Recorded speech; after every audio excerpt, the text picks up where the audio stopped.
Hello, and welcome back, or welcome to Pizzachan's podcast. And I am your humble but loud host, Pizza. How is everyone doing today? Freaking captions. Will there be one day will I be professional and remember the goddamn captions? Anyway, captions are now activated because we can activate captions like they're a switch, which is awesome. But here we are again with our favorite streamer series. Well, my favorite streamers. But we are on episode 3 today. And our guest. What can we say about today's guest? We can say she is delightful, witty, and has 2 adorable kitties. Yes, I'm a poet! Sorry, I couldn't help myself. But I've been excited about doing a podcast with ItsBnanapancake for a really long time.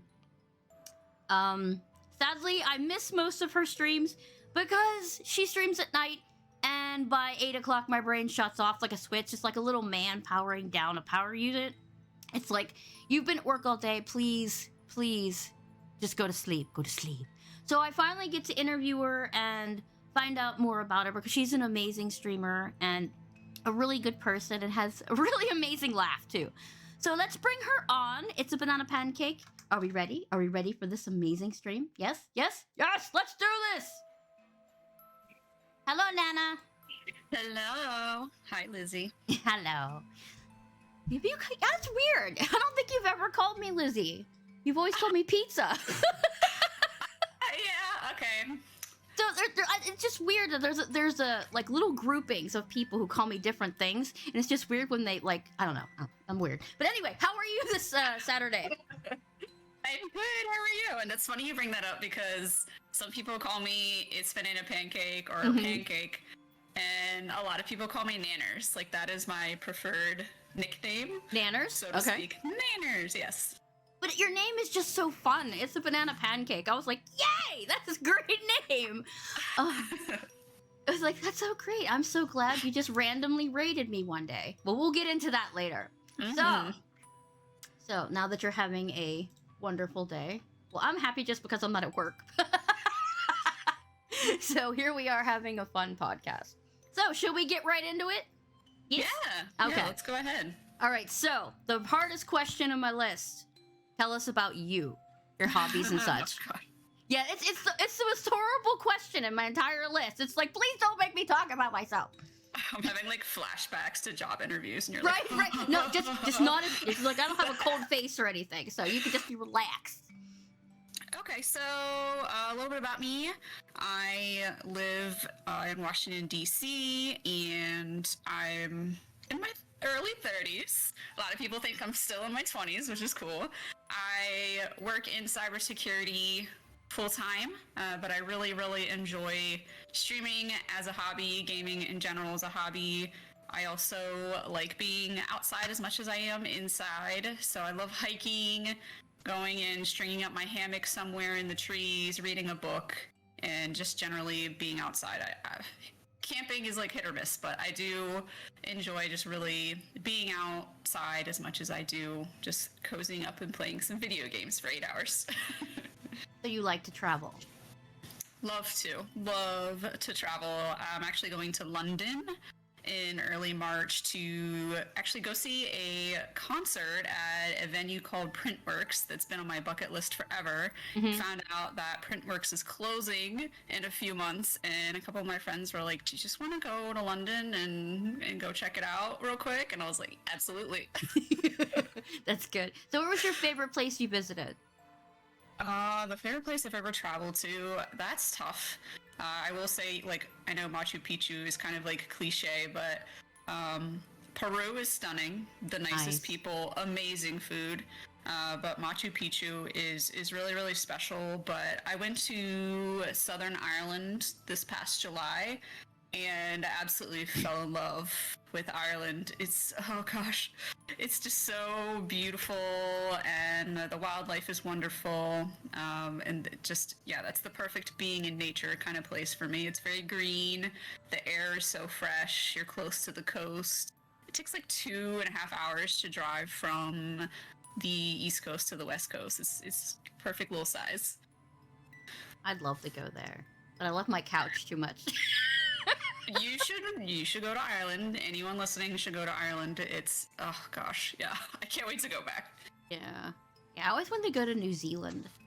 Yes, I want to go to Hobbiton. That's Yes! huge on my list, and also go to some of the like Lord of the Rings filming locations and just see the mountains. Yes. Okay, you're kind of deceptive. You're like, I'm in cybersecurity, but I also like Lord of the Rings.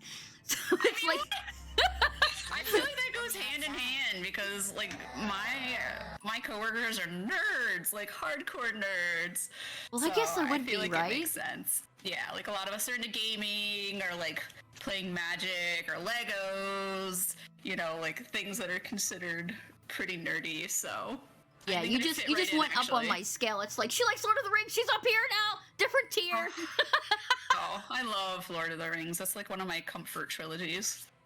It's a really long trilogy, though. I definitely fall asleep.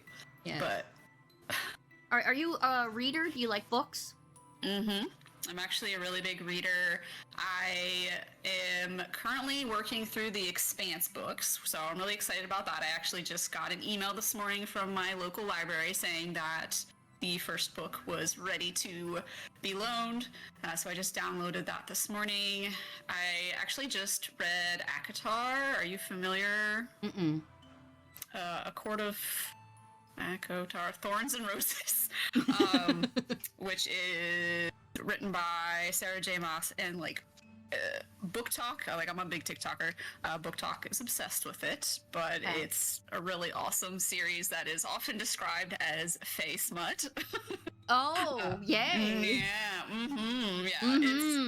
It's actually really fantastic. So I read Throne of Glass by her before. So, and that's like a more just young adult adventure fantasy sort of series. So the ACOTAR series is still young adult in the first couple of books with like a little bit of smuttiness, like very mild. And apparently that's when she wanted to end the series, but she ended up writing 2 more books and then was able to bump it up a little bit because they were no longer considered young adult books. But highly recommend if you're looking for a good escape series. That's not the first time I've heard of Sarah J. Maas. I used to know somebody who was very, very into them. She goes, you gotta read them because they're really good. And I was like, okay. And I'm like, nah, I always put it off. I have a list of author names that I need to go and look up. But no. Other things always pop up. But I need to get back into the reading game. Yeah, she is really good at doing strong female protagonists very well. So that's personally why I kind of got really hooked to them. All right, so, or anything about movies? Are you a writer? Do you doodle any of those things?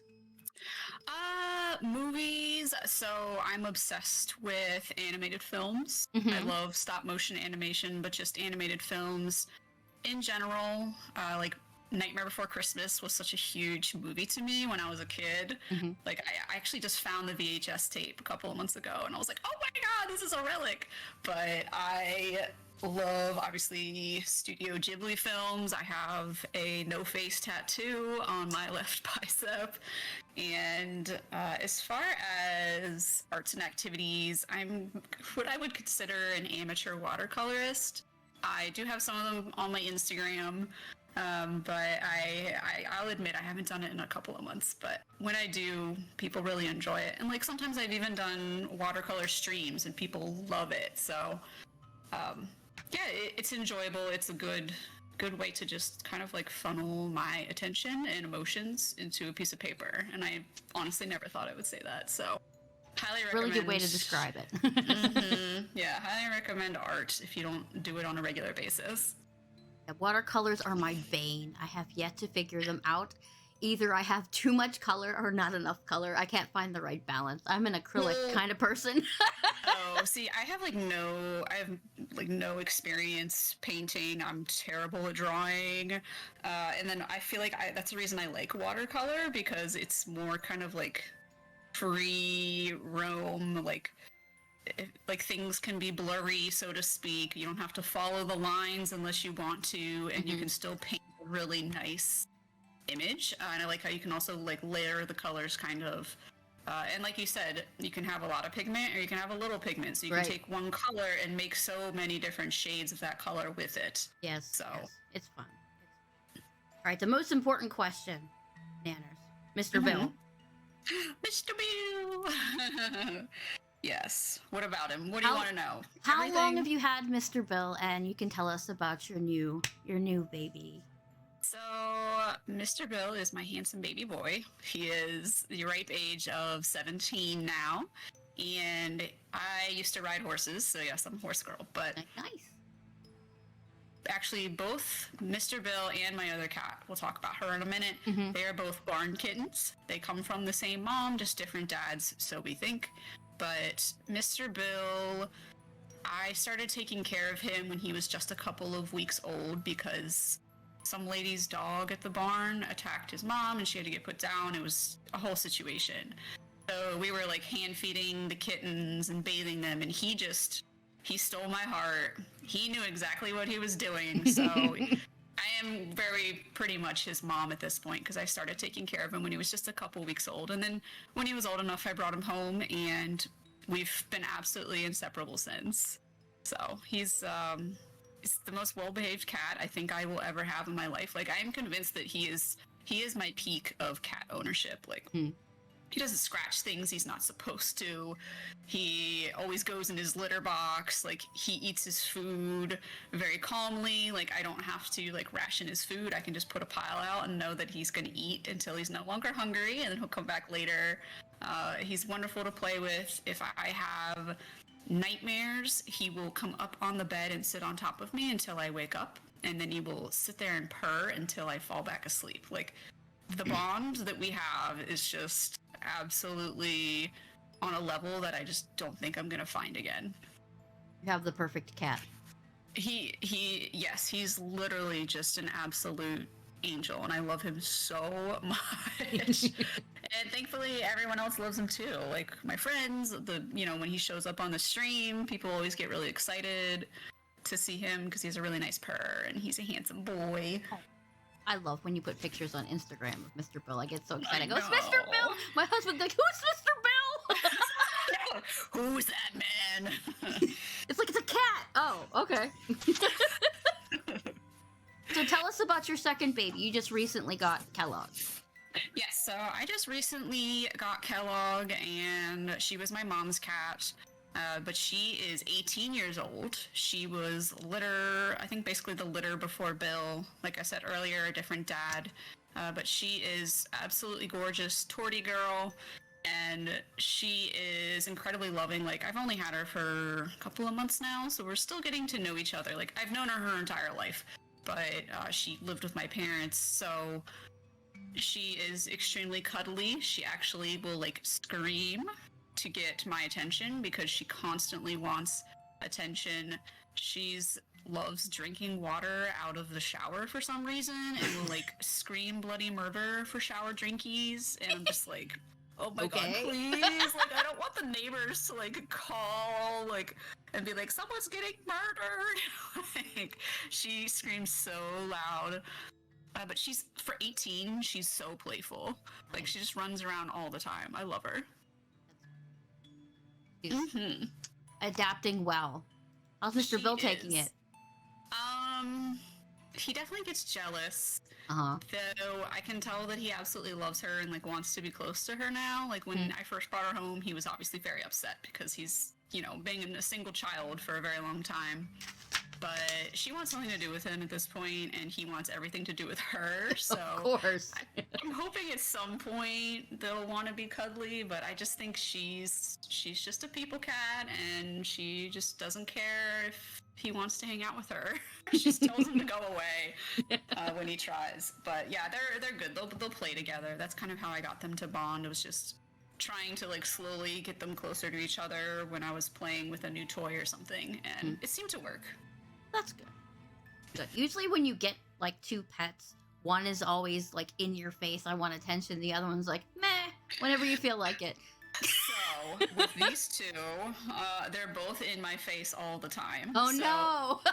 I'm like, I feel like the point of getting a second pet is so that your first pet has another pet to hang out with. Yeah. You know, it's like kind of like why people have two kids. But these two are so bent on getting my like personal one attention. It's like if one's not in my lap, the other one's begging to be in my lap. So Oh. they definitely keep me busy, but in the best way possible. I love that. I love it. Okay. Yeah. So, why did you choose to stream? Why did I choose to stream? For a while, I had some friends that kept telling me that I'd be good at it, and I was like, okay, and just kind of like shrugged it off. But they kept saying it, and I got started gaming with, like, I played Spyro and Halo when I was younger, but I started playing World of Warcraft, like the MMO. I started playing it in 2006, and I was obsessed. Like, that's when I really started becoming a true gamer. Played WoW so much, and I realized that I really like the social aspect of gaming. So when I'm not playing MMOs, that's really kind of hard to find. And I mean, obviously, this is a precursor to like Fortnite and all these battle royales, but I was like, I want to play all these other games, but I want to play them with people. So when I stream, technically I'm playing these single player games, but I'm like, it feels like I have a bunch of friends in the room with me, so to speak. And they may know things that I don't know, or like if I ask for help, they'll be like, oh yeah, why don't you look over here? And meanwhile, I'll just be like Googling that shit. But it's also really nice because I know like a lot of my real life friends, like gaming used to not be cool. I'm sure we all remember when gaming was just like, oh, you're too old to play video games. And I'm like, no, I'm not. Are you too old to be sitting and watching TV for hours a day? Like, you know? Right. And I was like, I kind of really want to make gamer friends, and I'm not sure how to make them. So getting on Twitch was like easily the best thing I did for that, because I have so many friends all over the world now. And, you know, you can find people that really have things in common with you. So I would say those are really why I got started with it. Do you remember the first game you streamed? It was either WoW or Borderlands 2 or The Witcher. I couldn't tell you which one though, but I remember I tried playing all of those back in the day. See, which one fit my community? But yeah, I used to play a lot of WoW. Doesn't exist yet. Yeah, WoW took up a good chunk of my life for a while. I was like, the troll shaman was on my life, and I was like, I spent all my time doing that with the totems and the raids and yeah, that took my life. My main is a goblin shaman. Yes. Because all the shamans must unite, is what I'm saying. But yeah, I did that for a while. So, and then the classic came out, and I was like, oh, I want to try this again. I was like, man, I hated the grind of this. Why am I doing this again? Yeah, I tried playing WoW Classic for, I think, a few weeks, and I was like, oh my god, if I'm not playing this with a friend next to me, I'm not doing it. Like, it's so bad. Those like rose tinted glasses really kicked in, because then you're playing it and you're like, wow, it's gonna take me like 10 hours to go one level, and I die every time I grab more than one mob. Like, just kidding. I remember when I was first walking around going, hey, this place is cool, and I was like, wait, why does it have a skeleton or a skull over its head? Oh, I'm dead. Okay, avoid those little skulls. That's okay, we'll do that. We'll go over here now.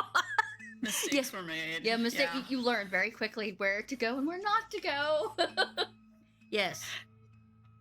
Yeah. And I got back into Dragonflight. I kept saying I wasn't going to do it. And a friend and I agreed that we needed just a little nostalgia hit. So we started playing Dragonflight, and it's just easily the best expansion they've put out in years. Years and years. So I am once again addicted to WoW.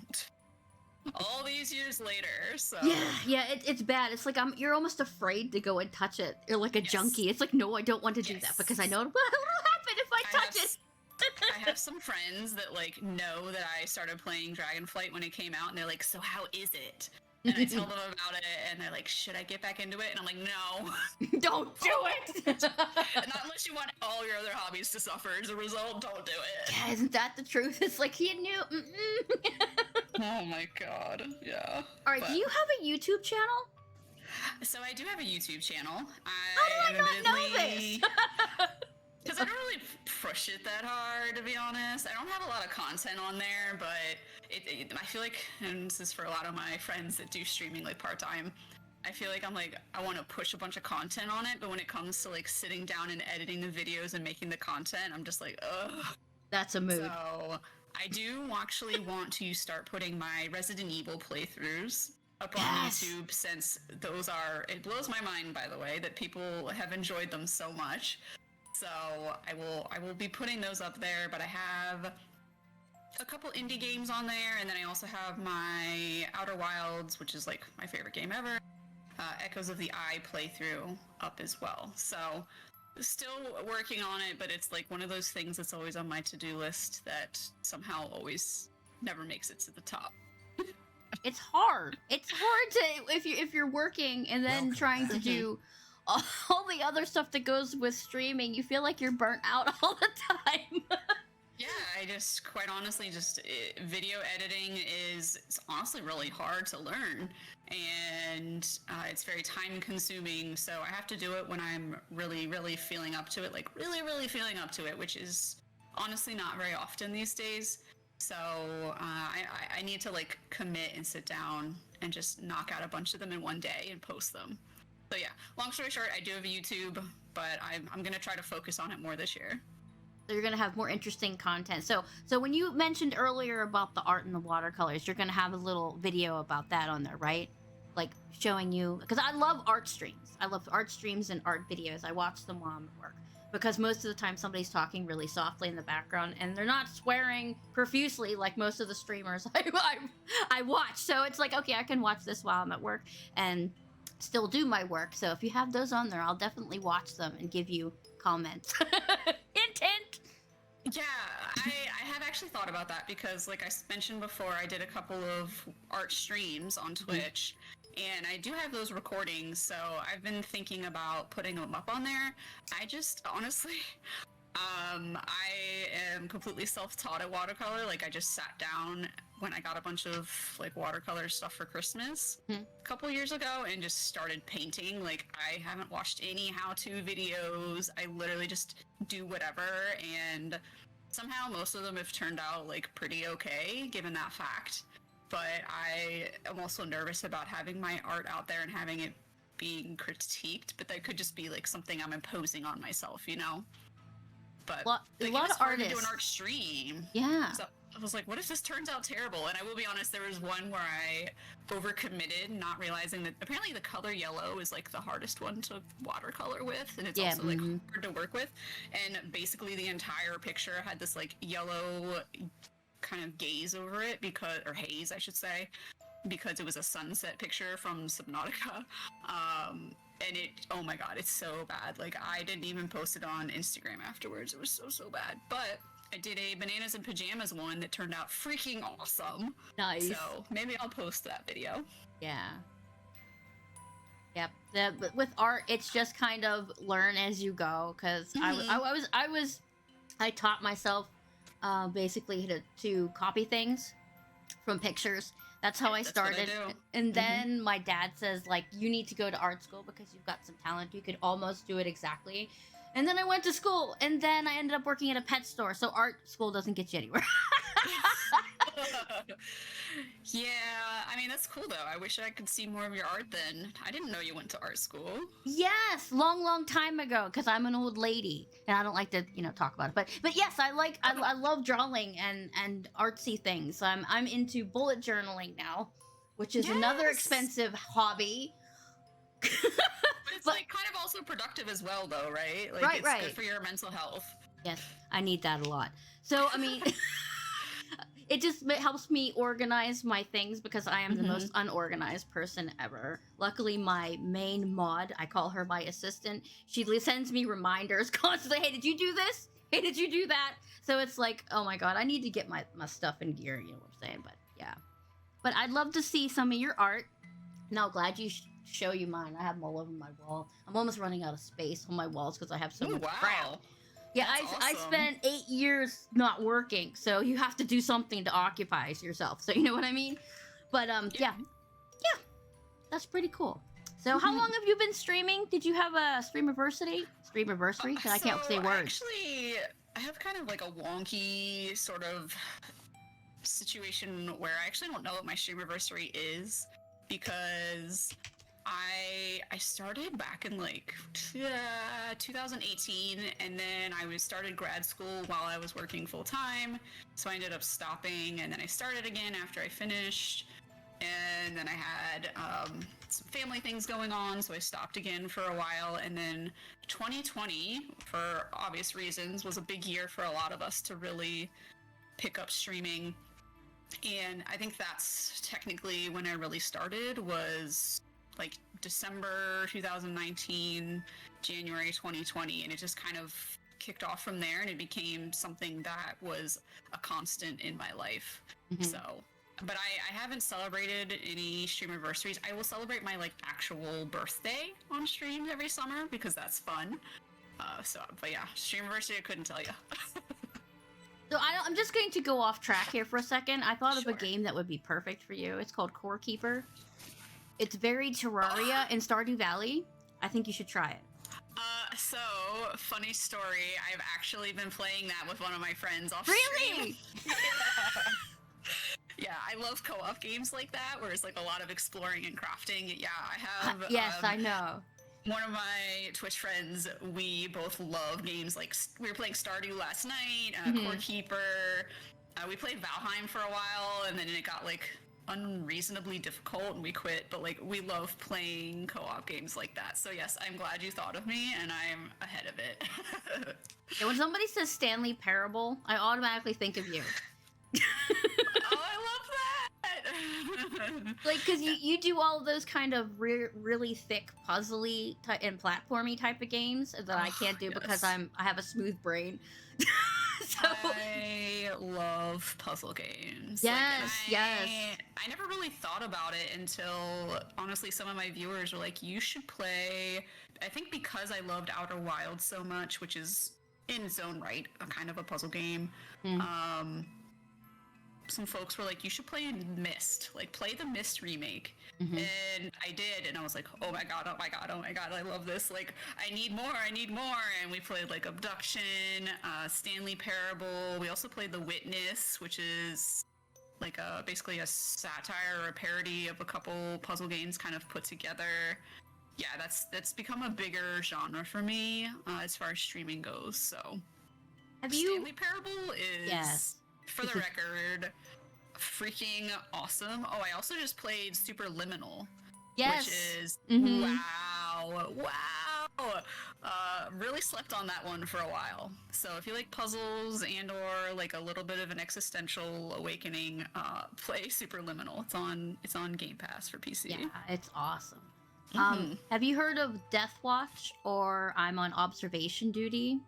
I've actually heard of neither of those. Okay, so basically what I'm on Observation Duty is you have things, you have several rooms that you're like at a security desk, and you're watching through several cameras, and you have to look at these, keep looking at them for things that change in the room, like a chair will be floating. It's like something a little bit supernatural about it, like you'll see a face or something will move or a door will be open and shut. It's like little differences. I think you probably would really enjoy those. You said I have seen things? Is that what it's called? No, I'm on Observation Duty. There's 5 of them. There's 5 different games, and they have different difficulties. I think there's gonna be something that you would like. It's not like Five Nights at Freddy's, though. No, right? no, it's not like that. No, it's not super Scarred for spooky. I wouldn't do that to you. But I think you would really like it. It has a little bit of spook to it because sometimes an intruder will show up and you'll have to click it and say, intruder in the room! But Okay. that's it. Nothing super spooky. But I think you would like it. Okay. I added it to my Steam wish list, to be honest, while we were talking, so. The other one, I don't think you would like at all because it has to do with ghosts and things trying to attack you. So I don't think it would be something that you'd be into. You're like, I just started playing Resident Evil, Lizzie. I can't do that. Yeah, for those listening, I'm actually like terrified of zombies, and I kind of really don't like horror. Like I like watching horror movies, but horror games, there's just too much power in my hands to have to like face things and go around corners and down stairwells and whatever. But somehow I've become obsessed with Resident Evil in the process, so love that for me. Funny chat, so am I! Yes! Yes, it's all I ever talk about, and I warn people. I didn't warn you, though, but usually when you start talking about Resident Evil, I don't shut up. This is why I try to avoid the conversation, but it's okay.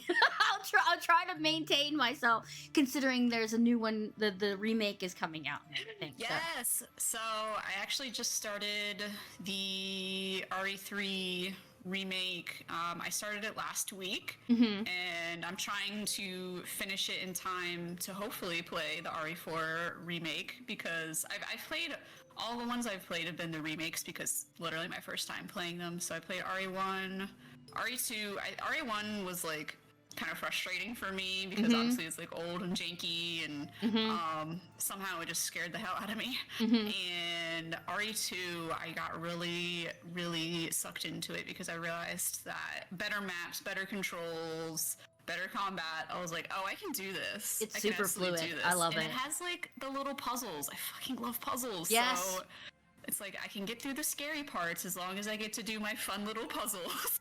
Yes, that's Resident Evil has a good balance. I'm gonna scare the crap out of you, but oh, look, a puzzle! But Resident Evil 3 remake isn't that long, so you shouldn't take that long to get through it. You must be the new guy. Yeah, I've read that. Like, some people did it in like 4 hours, apparently, but most people are like, I do it in like 6 to 8. So, you know, it's a couple streams worth.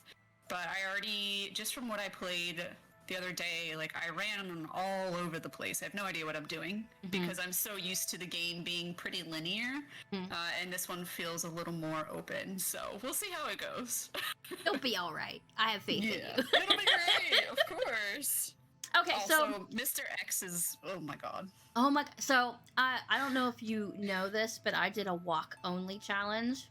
Oh, hell no. So, you ever try walking away from Mr. X? It's the most terrifying thing in the world, okay? You can do it, though. I completed it on both scenarios. So, it's just like, but he's like right there behind your back. It's like, no. It's so bad. I was going to try it with the remake, the third remake as well, with Nemesis, but I haven't gotten that far yet. Yeah, I don't know what it is about Mr. X. He just managed to scare the hell out of me.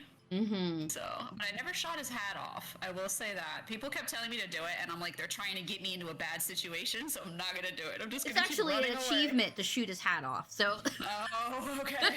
It's nothing bad will happen, I promise you. It's just an achievement that you can get if you shoot his hat off. But, yeah. There's also mods to change Mr. X into scarier things, like Thomas the Tank Engine and Shrek and things. So it's like, no. What is it with gamers and Thomas the Tank Engine? Because, like, isn't Don't there ask a me, I don't know. mod like that too? Yes. It's really weird. I don't understand them in trains. But... Yep. See, told you we got off course. The train went that way.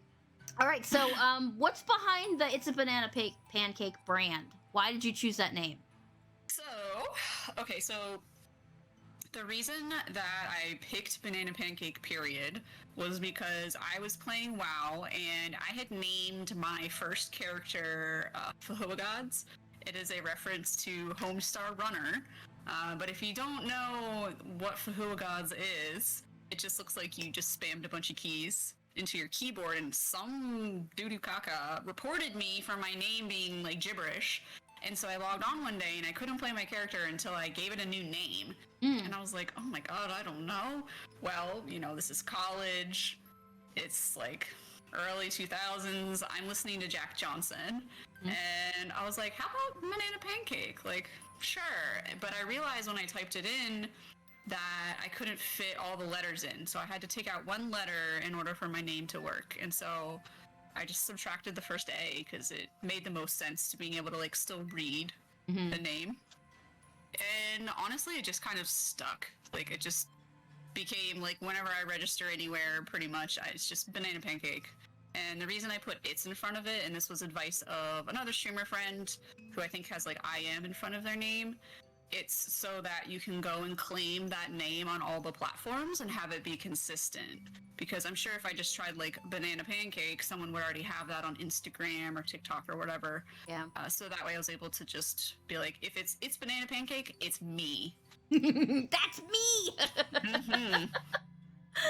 You would be surprised how many people have told me, how many people I've interviewed that their names come from some video game. Select the desired What the heck is that? from Oh, the menu. Swaggins, I'm sorry. I was like, why am I hearing like Resident Evil in my ear? But how many people have used their WoW names or their StarCraft names or whatever kind of names that they use? And it's like, wow, that's a thing. So it's interesting to listen to where your actual name came from. Pretty Absolutely. kind of cool. All right, so as a streamer who doesn't know how long exactly that she's been streaming, what is the most frustrating and what is the most fantastic thing you found? Frustrating, I would say, like, finding your niche. And kind of like solidifying your brand. Like, I am a variety streamer, and honestly, variety streamers have come a long way in terms of popularity, but a lot of folks that are really popular, you see like massive growth in their streams, they play like one game. Yeah. Or like maybe a second game on the off chance, and I'm like, I could not fathom playing the same game every stream for like months and months and years. So I think kind of deciding where I wanted to put myself, like what category did I really fit into, and like personally, as a human in general, I feel like I've never truly fit in anywhere. I kind of like float between 3 or 4 different like social groups or like Twitch spheres, and that's honestly how it is now. But I love it. So I think trying to like establish myself and build a brand, so to speak, was really difficult. Self-promo is really difficult. I don't like to self-promo, and I don't want to be tacky or anything, but like at some point you have to push and advocate for yourself. Like getting people to funnel into your stream and check you out in the first place is so incredibly difficult. Like we all remember when we just had like a friend that was lurking in your stream, and you know, occasionally someone else would like come through and stay for a couple of minutes, and then they would leave, and you're like, okay.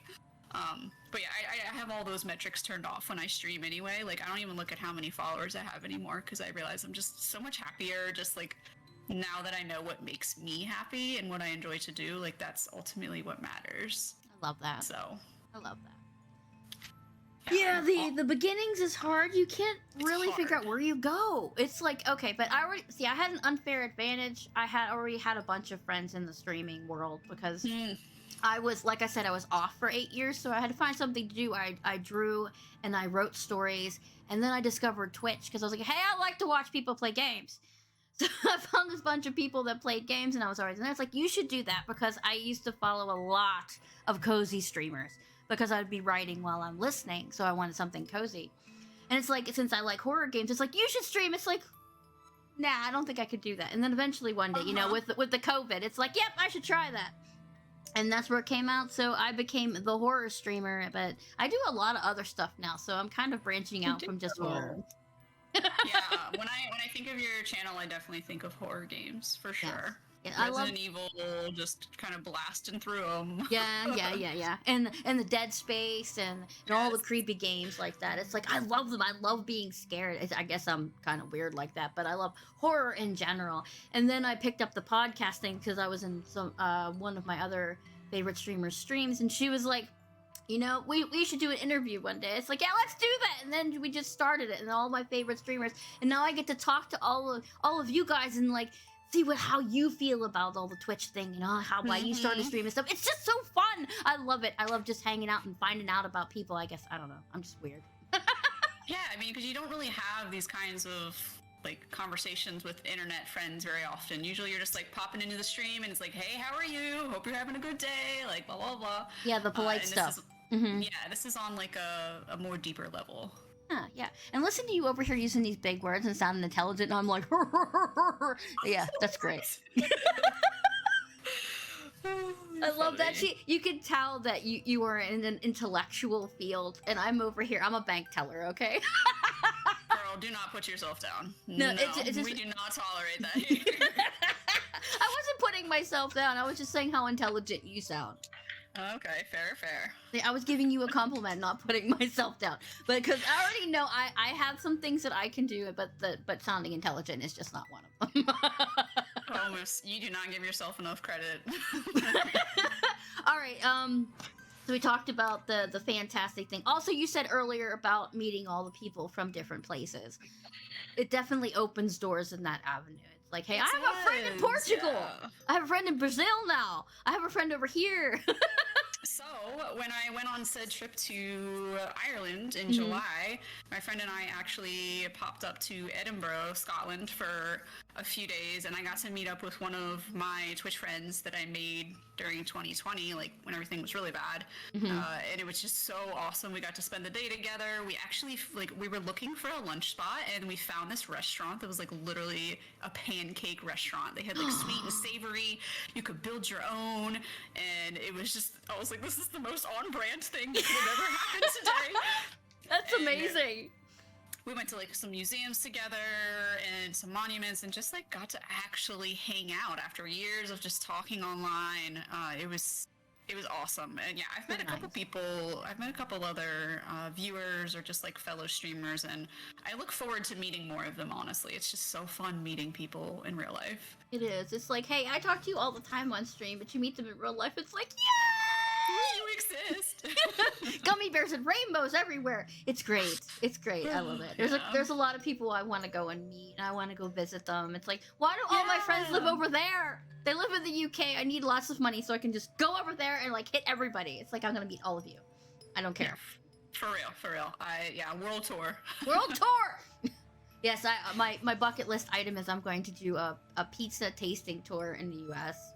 I'm gonna go to every state and see which has the best pizza, and then give my opinion. So. Oh my gosh, and that would be excellent YouTube content as well. It would. It definitely would. But that means I have to stop being lazy and go do it.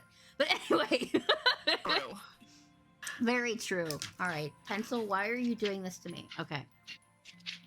So what is your main drive as a content creator?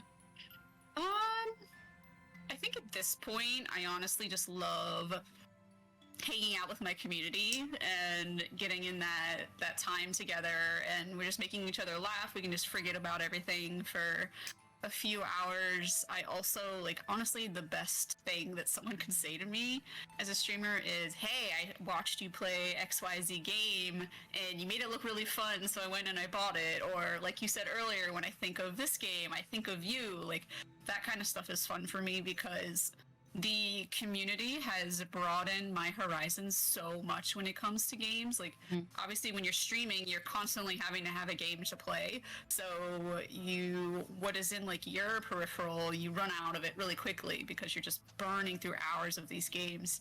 And a lot of the games that I play have all been suggestions from my community. So like, I would have never touched Resident Evil if my community hadn't like pushed me so hard to do it. Or for example, like tomorrow I'm doing a Dark Souls 3 stream. Like, I'm not that good of a gamer to be playing Dark Souls, but you know, they pushed me to do it, and I actually have had a lot of fun with it and a surprising amount of laughs just because I go into it like not being serious about it. So I would honestly, that's what it is for me. It's just getting to like hang out with people and see what they can teach me and like broaden my horizons. That's awesome. Dark Souls is pain, by the way. I don't know how you can play that game. I play it as a punishment. Yeah, I mean, I do only play it, like, I stream it like once a month at most because I want it to be something that I seek out instead of feeling obliged to play it. So I think that's kind of how it helped. But yeah, I don't know. We'll see how it goes. I haven't played in a few months, so it's going to be really rusty tomorrow. I love that you take the suggestions from your community and play the games that they're like, hey, you should try this. I love that. Because some people, it's like, hey, you should try this game, and they just keep playing the same. Yeah, I love that. I love that about you. All right, so your favorite genre of game? Do you like puzzlers more, or do you like platformers more? Oh man. You know, the hard questions. Puzzler platformer. Gosh, I would say probably platformers because they're a little more overarching. I do also really like roguelikes. Like Deep Rock Galactic is my jam. Oh, okay. And oh yes, Rock and Stone, wonderful game. Nice. I really love basically any game that is some degree of co-op. So, like Deep Rock, you can play with up to 4 people. There's different classes, and they all synergize very well. Core Keeper, Valheim, Stardew, those kind of games that you can play co-op. Like I just absolutely love that.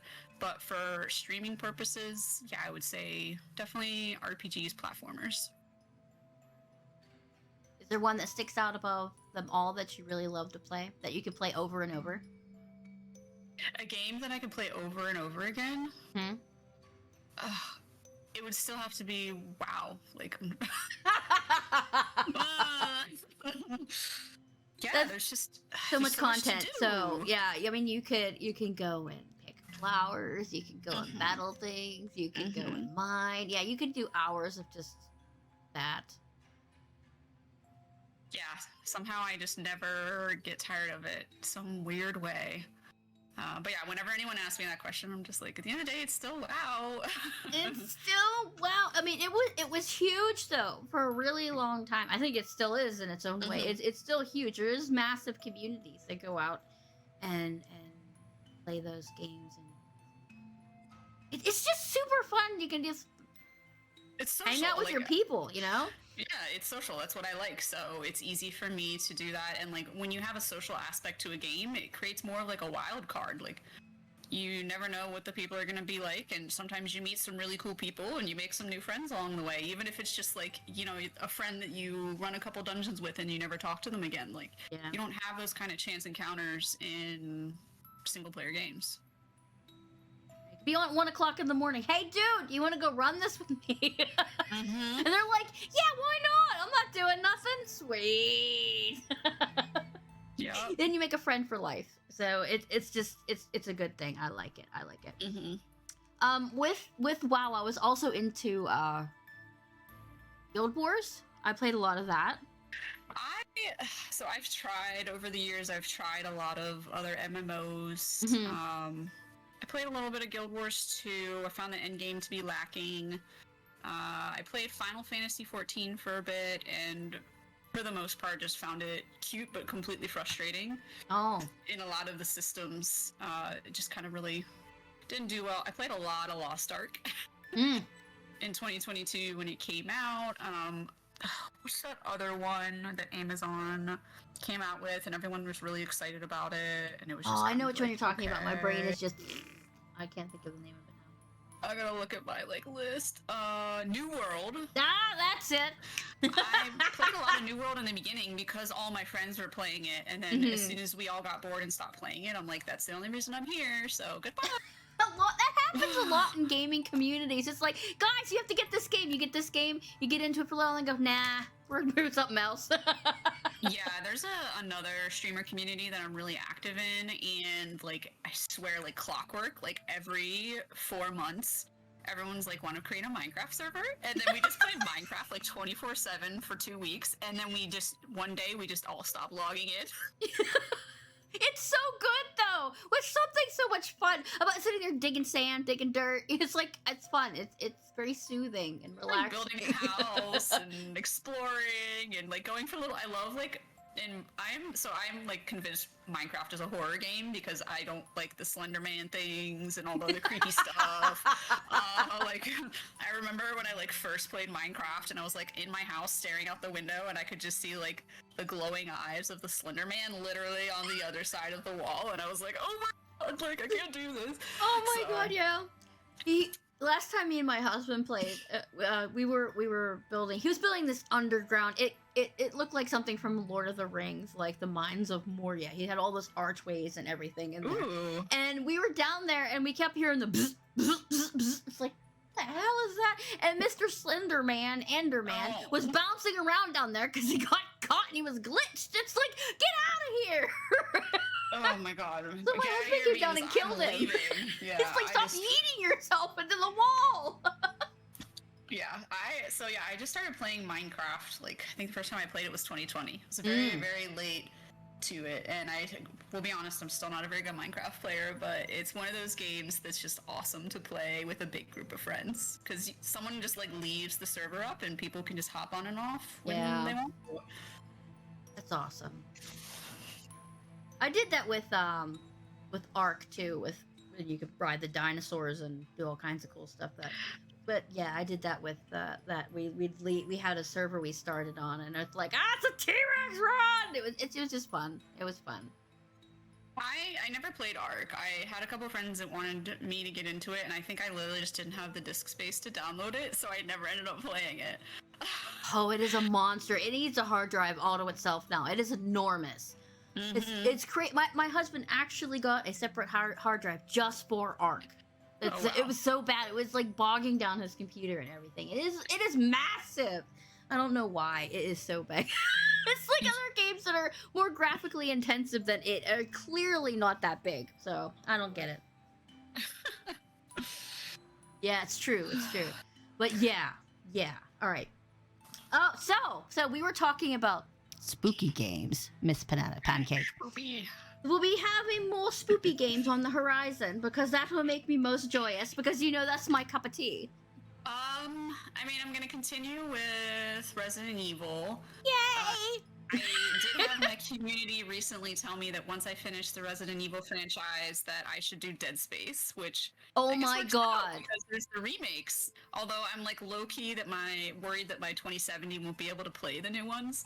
So we'll see. I don't know what I think they want to hurt you because the new remake gives me goosebumps, and I play lots of horror games, so it's probably gonna scare the crap out of you. But it is a really good game. Maybe I'll be more seasoned having played all the Resident Evil games. Maybe it'll get you because Dead Space is a different. They amped up the audio and the environments and everything. Oh my god! So you hear every clink and clank of those things climbing above your head in the shafts. So it's like whoa, it's kind of like Alien Isolation. It's like that tension, like where is it? Oh my god! So yeah. But I would love to see you play more spoopy games because your reactions are so much gold. I love it so much. You need to do a scary compilation video on your YouTube because that would get millions of people. It's just so funny. I love your reactions. That's actually what I do. I need to make a new one, but on TikTok, I was actually started doing like highlights, sort of like compilations from my Resident Evil 2 playthrough. When like every time I stream, I would just like cut down the moments so that like folks, obviously the game's been out long enough that people should know the story, right?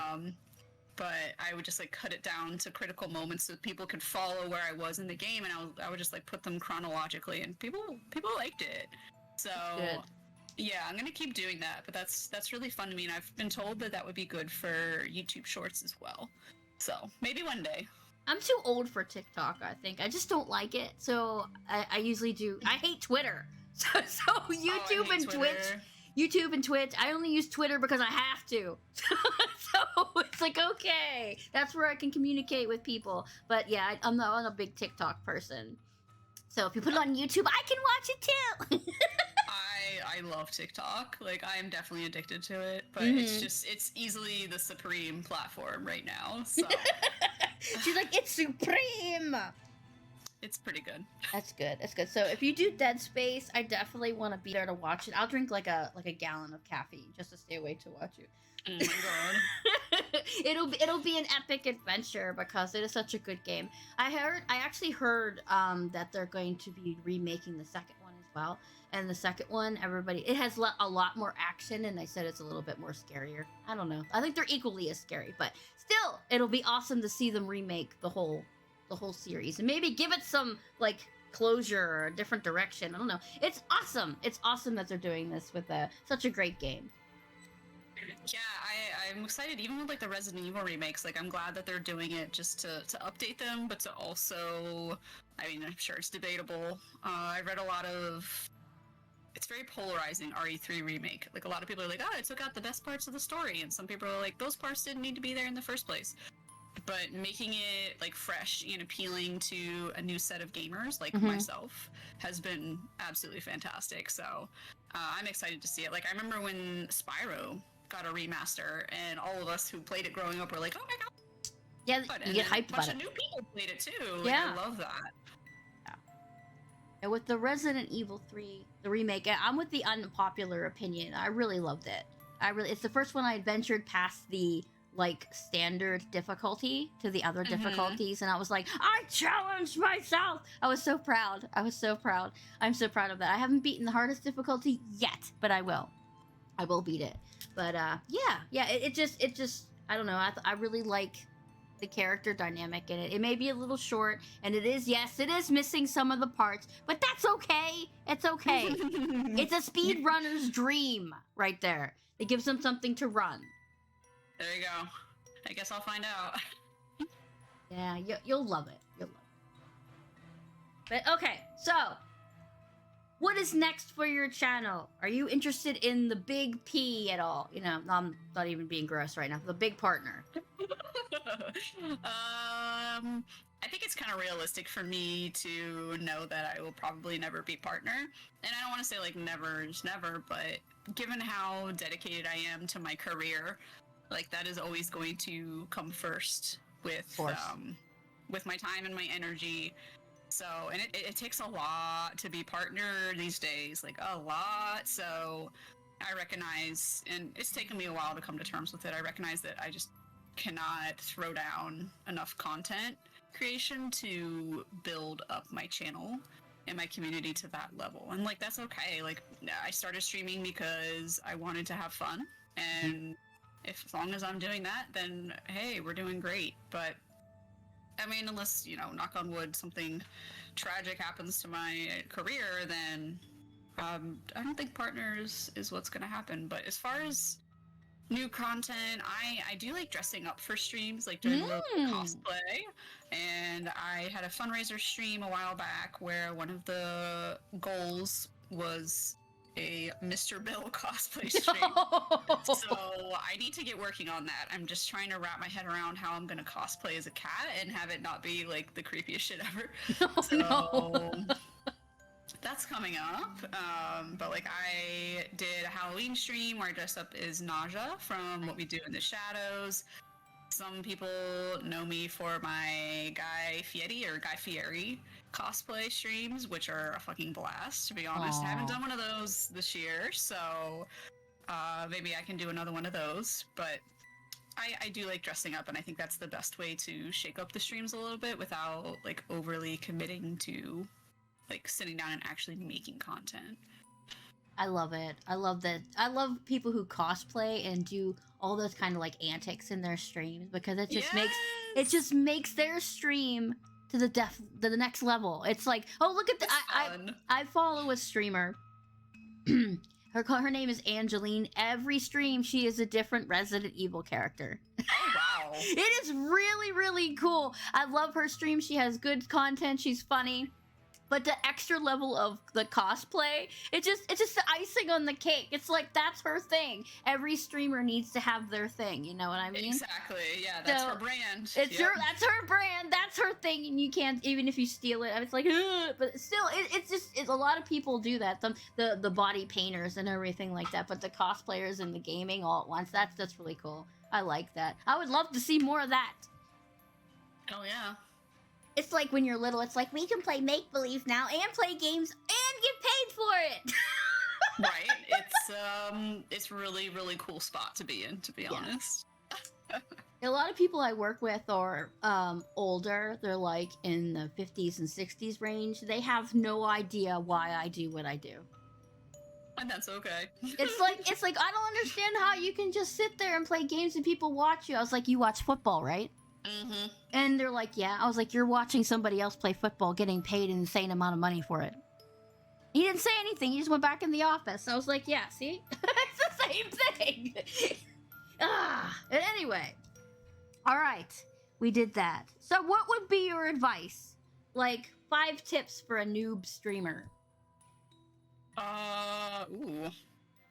Mm, 5 tips for a noob streamer. Turn your viewer count off. Okay. Don't look at that when you're streaming. Does not make a difference in whether you're having fun or not. I would say also, like, the day of or the day before your stream, just think of some things that you want to have for talk tracks. It is really hard to talk to nobody, especially in the beginning when you're getting used to being on camera in the first place, if you decide to use a camera.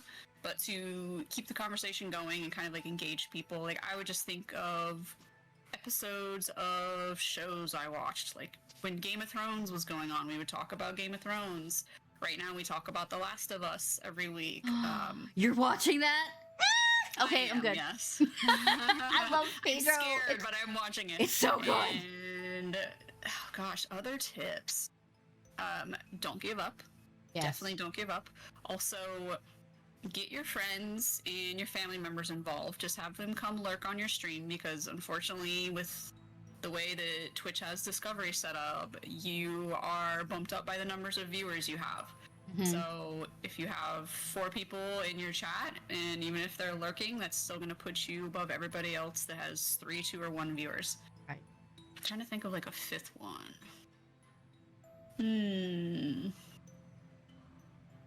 Yeah, the talk track though is very, very important because I start streaming and go, wait, what am I talking about? Food! Yeah, exactly. I would say my 5th one is like, and this is, some people agree with this, some people don't, stick to a schedule. It's a lot easier for people to find you when they know when to expect you to be there, if that makes sense. So when there's some streamers that can just go live whenever and people show up, but for some it's a lot easier just to be like, I am going to be streaming at 8 p.m. Eastern every Monday. You're like, okay, so at 8 p.m. Eastern, I know I can get on Twitch and find that person there. Yeah, it's easier for your mods too, because they know, especially because they have lives and they're doing that. They're doing this service for you for free, so you might want to be considerate of them because they're using their time to safeguard you from evil trolls. So it's easier if you have a schedule so they know when you're gonna be on. Yeah, and also like on the flip side of that, like obviously during 2020, I had a lot of friends that were like bored and they're like, oh, I'm gonna stream. Everyone else I know is streaming. And they would stream, and right around the like 1-2 month, usually the 2-month mark, they would just completely burn out because they didn't set a schedule. They streamed whenever they were free. They set these expectations that everyone grows at the same rate as each other, and so they just got like burnout and disappointed. And it's like you have to do it for the right reasons, but also like sometimes setting those number goals is a great way to discourage yourself instead of to encourage yourself. Yeah, the sub goals and the follower goals. I've never had those until recently. I said that my entire goal for my streaming is I want 1,000 followers, and that's it. That's as far as I'm going. Oh my That's God, all I be want. a big celebration when I finally hit 1,000. It's like when I want 1,000. It's like when I hit 1,000, that'll be an epic. I'll probably do. I'll do a 24-hour stream if I ever hit 1,000.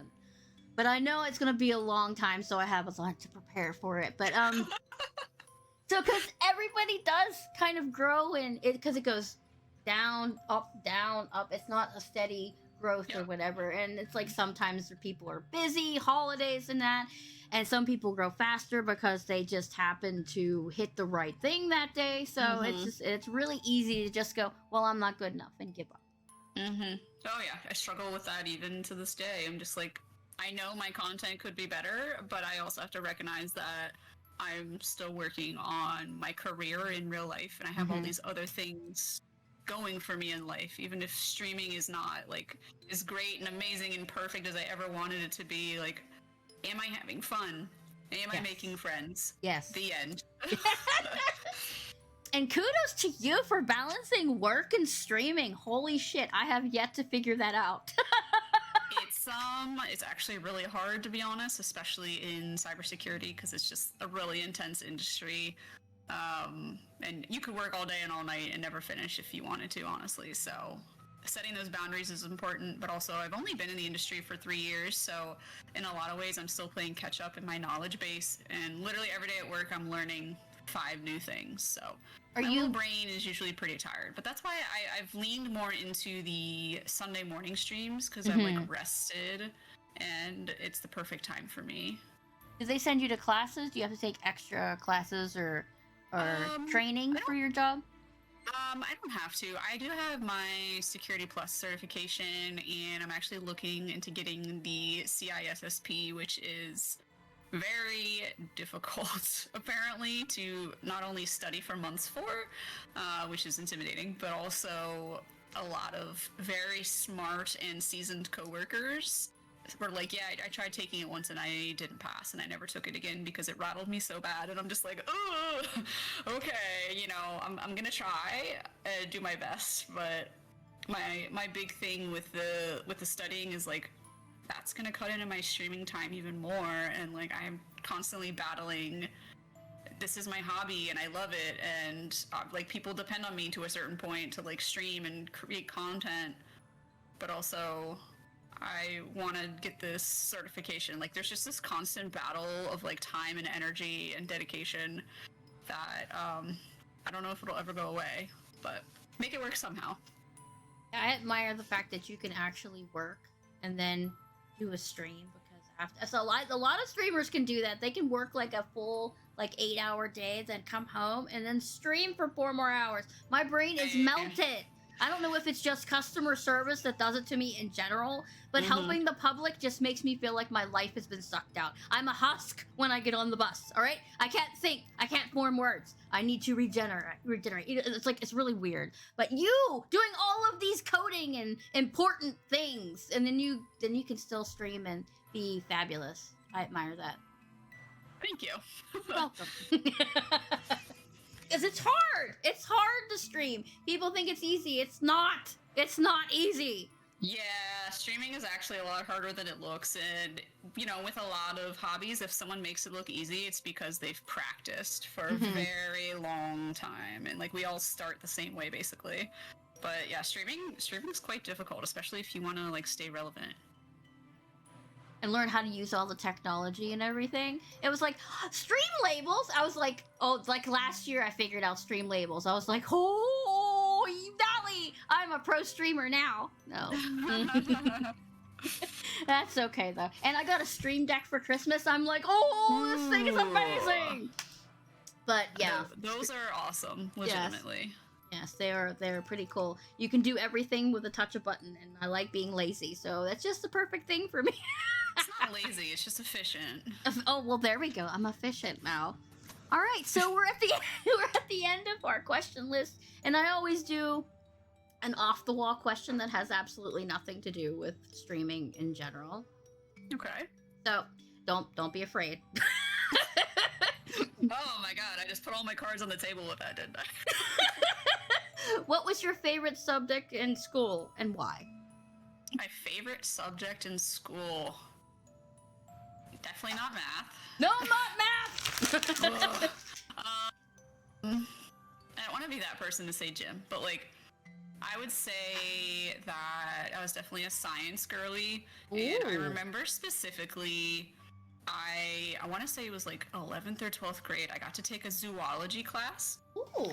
Yes, and so zoology is like the study of the animal kingdom, so like how it evolved, how all the animals are classified, which ones are alive and which ones are extinct, and like how they all relate to each other in their ecosystems, but also like in their anatomy. And I just did not realize that was such a passion for me until I took that class. And slightly controversial, but we used to be able to do dissections, because this is like back in the early 2000s.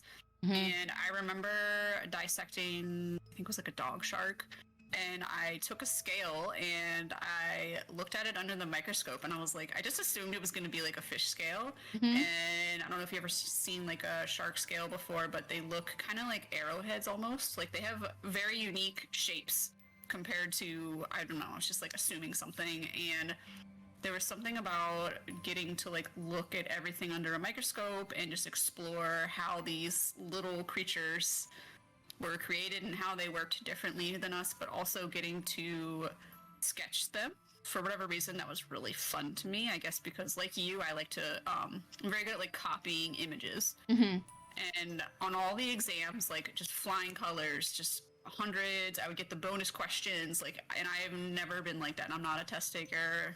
I have ADHD. I'm not good at studying, paying attention, and that class just that was it for me.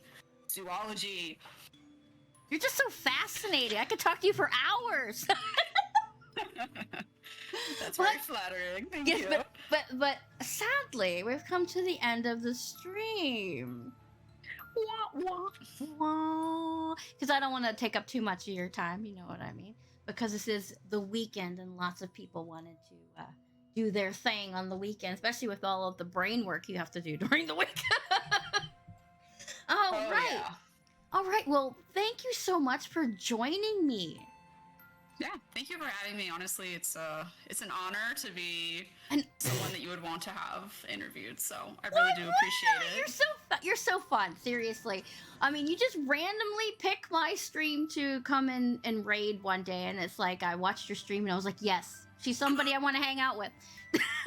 I love when that happens. Yep. So it's like if somebody raid, I always remember the people who randomly raid my stream. I've only had a couple of random people, but I remember every single one of them because like we usually stay within the several circles because I have these. You know, everybody has their inner circle of group of streamers that they like to go and stay in because they're safe and a lot of people are. It's like just step out there and like hit a random person's stream. It's like, are they gonna be mean to my people? And then you come in, it's like, yes, I like her, so I'm gonna go and hang. And Mr. Bill, and so it was just like, absolutely, I have to befriend this person. But I appreciate you coming on and me picking your brain for a little while. Yeah, thank you. It was really enjoyable. Okay, so guys in my community and you guys in chat, go follow Banana Pancake right now. She is amazing. She has great content. And she's going to be playing Resident Evil, so that makes her even better because we love Resident Evil in our channel, right, chat? But yeah, go click that link and go follow her because she's awesome. And I will be having this podcast go up with the others on YouTube with my other seasons. I'm very sad this is going to be my last season. But hey, but yeah, it's just like if I keep doing this, I'm just going to keep finding new streamers to do. But I don't know. So you have to end it somewhere. But I have a lot of people. I mean, there's a lot of great streamers out there, and these are just some of the people that I see on and go, yes, I must go and watch them. It's amazing.